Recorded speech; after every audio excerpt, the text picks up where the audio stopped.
If the people ever realized they had more in common than they'd been told, they'd be unstoppable. So those in power had a strategy. Don't let them come together. Don't let them see each other as neighbors. Make them enemies. Divide them by skin color, by birthplace, by paperwork, by religion, by fear.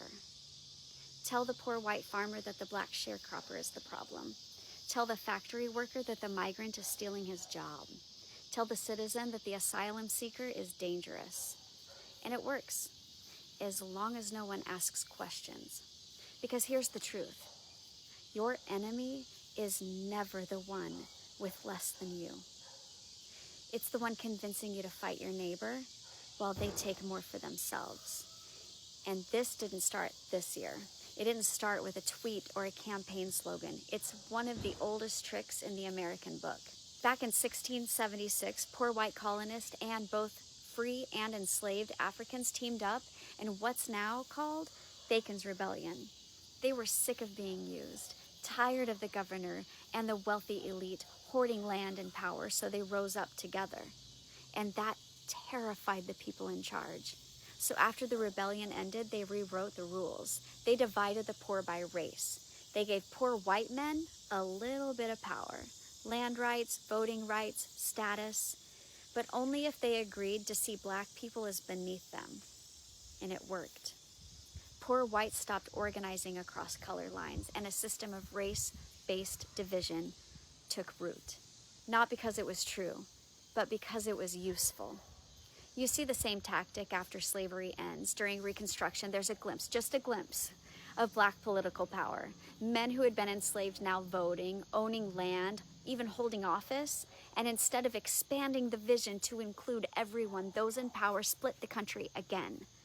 Black codes, Jim Crow, lynchings, literacy tests, propaganda in the press, and always the same message. You are losing your country because of them.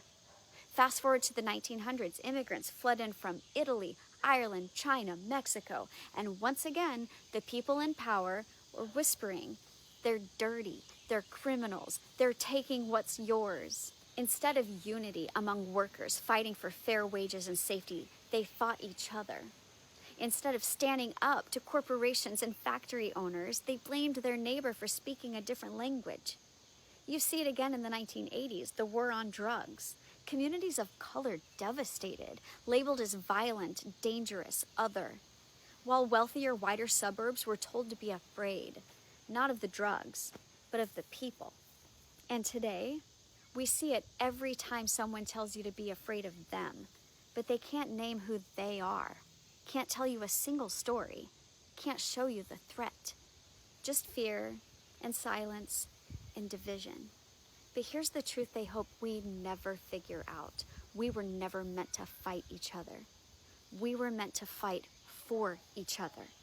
Our power is in solidarity, in neighborliness, in not taking the bait. Because if we ever stop long enough to see each other clearly, to tell the real stories, to name the real villains, we'll remember who the country actually belongs to. It's not about left and right.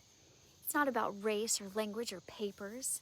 It's about people versus power that doesn't want to be held accountable.